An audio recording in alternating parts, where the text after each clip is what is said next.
Estimados alumnos, continuando con nuestra clase de ética judicial, vamos a hacer una síntesis de la bolilla 2, debido a que esta primera parte solamente es para escuchar y en el segundo momento nosotros podemos discutir y hasta inclusive desarrollar de nuevo la clase. En la segunda unidad se plantea de nuevo la ética judicial. Nosotros ya sabemos que la ética judicial tiene como objeto material los actos humanos. Y eso vamos a encontrar en el libro del doctor Vigo, Ética y Responsabilidad Judicial. También habíamos dicho que la ética judicial pretende delinear cómo alcanzar la plenitud, completitud, la plenitud como magistrado. Es decir, ser un buen magistrado, un correcto magistrado, que sería el objeto formal de la ética judicial. Entonces, dos temitas que para diferenciar el objeto material de la ética judicial es el magistrado, coincide con el artículo 1 del Código de Ética Judicial, incluyendo a los ministros de corte. ¿Y qué pretende? Pretende delinear para lograr la completitud como magistrado. Habíamos dicho que ustedes ya tienen el material de lectura de ética y responsabilidad judicial del doctor Rodolfo Vigo. Muy bien. Ahora, ¿cuál es la importancia de la ética judicial o qué pretendemos de la ética judicial en la escuela judicial y en el poder judicial? Muy bien. Entonces, ética judicial en la escuela judicial y en el poder judicial. ¿Por qué nosotros estamos trabajando en la escuela judicial, Consejo de la Magistratura y poder judicial? Porque estamos formando para la función judicial. La primera exigencia es superar la crisis de legitimidad. Ustedes saben que vivimos una notable desconfianza y la falta de credibilidad de las instituciones judiciales, no solamente del país, sino a nivel latinoamericano y hasta a nivel mundial. Hay un escepticismo, un relativismo casi absoluto de nuestro quehacer judicial, en donde se sostiene en lo que no hay seguro, no hay seguridad jurídica, eh, todo se puede discutir, todo, no hay nada objetivo ni seguro. Entonces, este es el primer desafío de la ética judicial, no solamente de la ética judicial, sino como instituciones judiciales. Entonces, para superar se requiere de un juez correcto, bueno y completo para lograr la confianza de la ciudadanía como parte de la institución y también como magistrado. Entonces, primero superar esta crisis de legitimidad. La segunda exigencia es promover la superación de la perspectiva juridicista, en donde se sostiene que el derecho se explica solo desde el derecho positivo y no contaminarlo con la ética, valores y sociedad. Ustedes saben que esa concepción fue desarrollada, bueno, empezó en la modernidad con Maquiavelo, Thomas Hobbes, Kant y más en la teoría pura del derecho de Hans Kelsen. En la concepción del derecho de Kelsen y su concepción de justicia, en su libro ¿Qué es justicia?, sostiene que la teoría pura del derecho de Kelsen constituye una teoría sobre el derecho positivo. Y su objeto de estudio es el derecho positivo. Entonces, el derecho, hay una relación directa, derecho, derecho positivo, derecho, legislación, derecho, ley. Entonces, se identifica el derecho con el derecho positivo y así se niega al derecho natural su existencia como derecho, como verdadero derecho. Entonces, si ustedes se fijan, bueno, una pequeña lectura porque es un texto muy importante. Él es partidario de una pureza metódica de la ciencia jurídica que pretende garantizar un conocimiento dirigido solamente al derecho positivo, la que sea distinguir absolutamente de la ética y de los juicios de valores. Esta es la parte que a nosotros nos interesa. ¿Por qué? Porque esta concepción tuvo mucha influencia en el relativismo axiológico y hace una diferencia entre el ser y el deber ser. Y también el derecho legislado, en donde yo estoy obligado solamente a lo que dice la ley, y todas las normas sociales, jurídicas, que no está dentro del derecho positivo, queda la subjetividad del sujeto, la subjetividad y la relatividad de los juicios de valores. Entonces, Kelsen niega toda posibilidad lógica de la relación entre el ser, el sein, y el debe ser, que es el soye, y solamente reconoce como derecho el soyen o el debe ser. Entonces, es una parte que es muy relevante debido a que nosotros en ética judicial estamos sosteniendo que el ser magistrado, una conciencia de su ser, lleva a una relación al debe del magistrado. Es decir, una relación entre el saber especulativo teórico y una relación con el saber práctico. Sin embargo, acá el saber especulativo está aislado, que solamente uno debe hacer lo que está dentro del texto normativo. Entonces la ética, entonces los valores que cita el código en el artículo 5, en el artículo 7, como la justicia, el derecho, la ética, todo se queda desvalorizado. Algunos sostienen que la desontologización del pensamiento moderno y el relativismo que es propio del pensamiento postmoderno. Entonces, estimados alumnos, tenemos que superar esta concepción porque en esta concepción es imposible tener una ética judicial, porque solamente reconoce el derecho positivo como derecho y pretende que el derecho esté totalmente sin relación de la ética o de la ética judicial. Por eso que le estaba diciendo en los valores que en la concepción aristotélica tomista consideramos con la justicia como un elemento fundamental, esencial del derecho, en donde el otro le da el juez le tiene que dar al otro con lo que le corresponde. También en el Código Judicial, en el artículo 7, cita a la justicia como deberes esenciales y del juez de dar al otro lo que le corresponde. En esta concepción se considera la justicia como un ideal irracional, imposible de probar mediante la ciencia, porque su concepción de ciencia es muy distinta de la concepción aristotélica tomista. La formulación de una justicia absoluta es imposible desde esta concepción de la ciencia, porque es fruto de la creencia, de la emoción y de la voluntad. Es una expresión de un relativismo axiológico en donde los valores quedan reducidos a la subjetividad. Entonces, es un desafío de nuestra materia, de la ética judicial, es superar esta concepción. La otra exigencia es que un jurista práctico como ustedes, futuros magistrados, como juez, debe estar atento a todo el contexto, todo ese contexto en que se da el texto jurídico. Es decir, no solamente reducir al texto de una interpretación literal, sino al contexto que se da.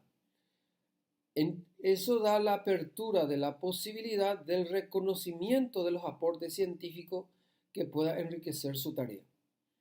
Entonces, en la perspectiva de la ética judicial, el jurista, el magistrado, tiene que estar atento a todo ese contexto que se da, el proceso y el que se da el texto jurídico. Entonces, se propone el reconocimiento de los aportes científicos que enriquezcan la tarea del magistrado. Sabemos la complejidad de los casos de la realidad jurídica para resolver correctamente.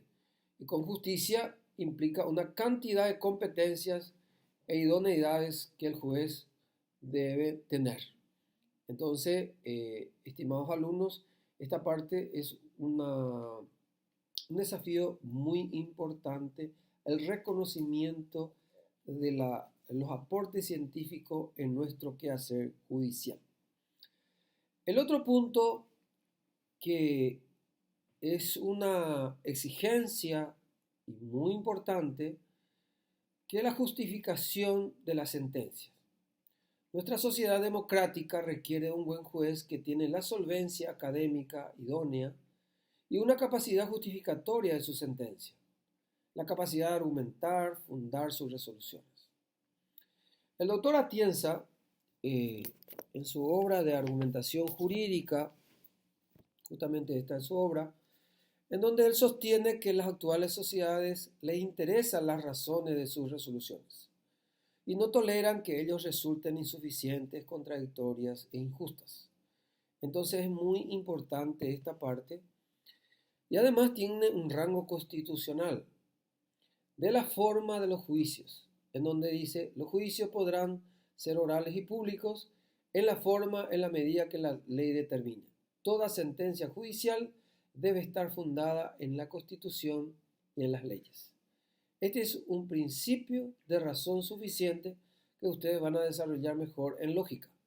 Pero es muy relevante que la fundamentación, la argumentación y dar razones de su sentencia. Tiene razón también, tiene relación en la primera unidad cuando hablamos de la alteridad. Es decir, no perder la conciencia del otro que le interpela. Entonces, cuando dicta una resolución, siempre una resolución para otro, ¿verdad? En donde está la persona, su vida, su libertad y sus bienes. Muy bien.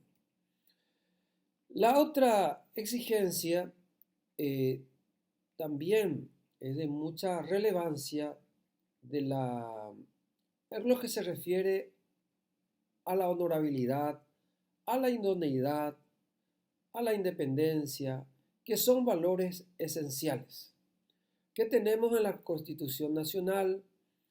Podemos leer, por ejemplo, el artículo 264, que habla del Consejo de la Magistratura, donde se propone terna de candidato para integrar previa selección basada en la idoneidad y con consideración de méritos y actitudes.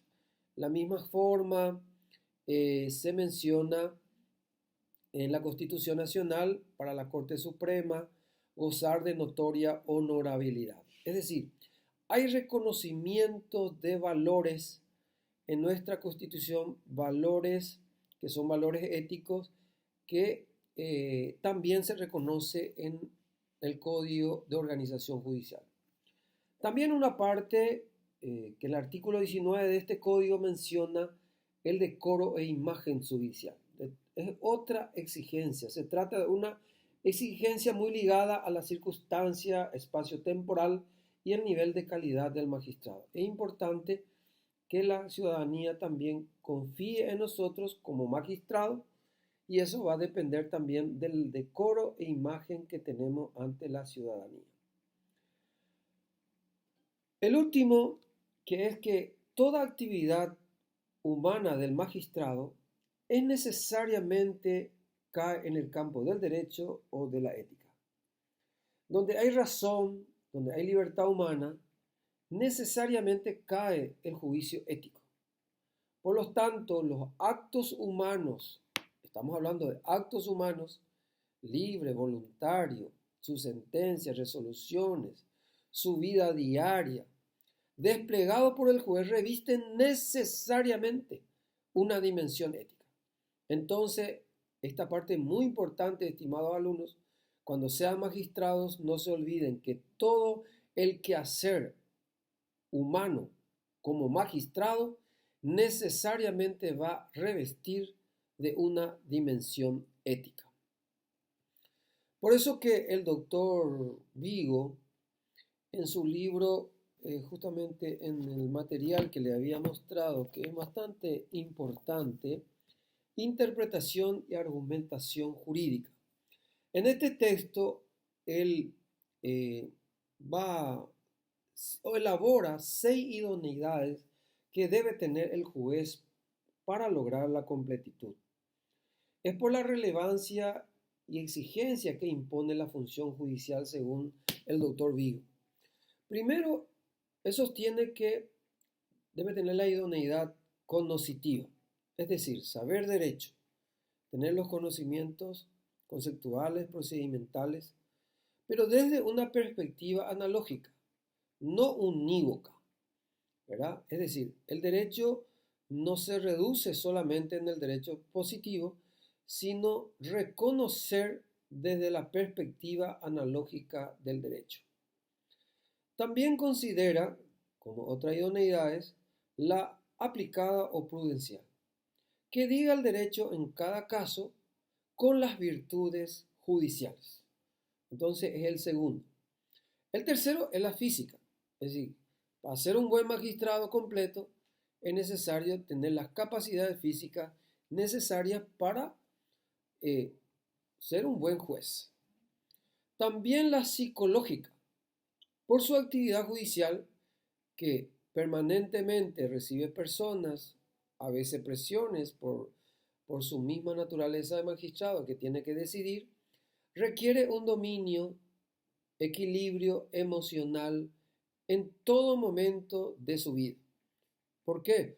Porque él es responsable de todo lo que hace y deja de hacer. También gerencial, una buena gestión en su despacho de recursos humanos y materiales. Por eso la escuela judicial tiene un módulo que se llama gestión de despacho, porque es relevante la gestión. Gestión hace también la buena calidad y el servicio público. Y por último, ética. Encarnar el quehacer judicial, las virtudes judiciales. Ustedes saben, en el artículo 5 se cita los distintos valores, pero podemos citar la justicia, la imparcialidad, la independencia. Son valores esenciales para la función judicial del magistrado. Y así lograr encarnar en su quehacer judicial estos valores. Y así lograr la confianza de la ciudadanía y hacer justicia. Bueno, estimados alumnos, estamos cerrando esta primera parte. Esta segunda parte de nuestra exposición. Entonces, antes de continuar con nuestro trabajo, nosotros habíamos señalado que tenemos un procedimiento que cumplir. Primeramente, ustedes escuchan el video. Claro, siempre tiene limitaciones en las explicaciones. Para eso nosotros habilitamos, después de una hora un poco más, de discusión. Probablemente en mi exposición realizaré un desarrollo de cada uno de estos temas. Pero si ustedes, a medida que yo voy desarrollando en el segundo bloque, ustedes ya me pueden consultar y preguntar. Ese es nuestro plan. Primero, escucharme de esta manera y segundo, escucharme por medio de plataforma Zoom, en donde se les va a habilitar cómo vamos a trabajar en el segundo momento. El tercer momento es el trabajo entre ustedes, en donde ustedes, con el material de planteamiento de problemas que yo les entrego, ahí ustedes van a intercambiar en grupo y sacar una conclusión. Y esa conclusión, antes de entregar, vamos a realizar un cierre, ¿verdad? Después de realizar un cierre, ustedes van a tener un tiempo también prudencial para levantar su trabajo en plataforma. Y así sucesivamente va a tener puntos el trabajo. Cada trabajo por día va a tener 10 puntos.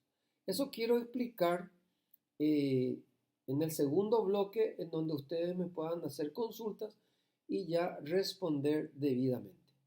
Desde ya, muchas gracias y les deseo un buen trabajo.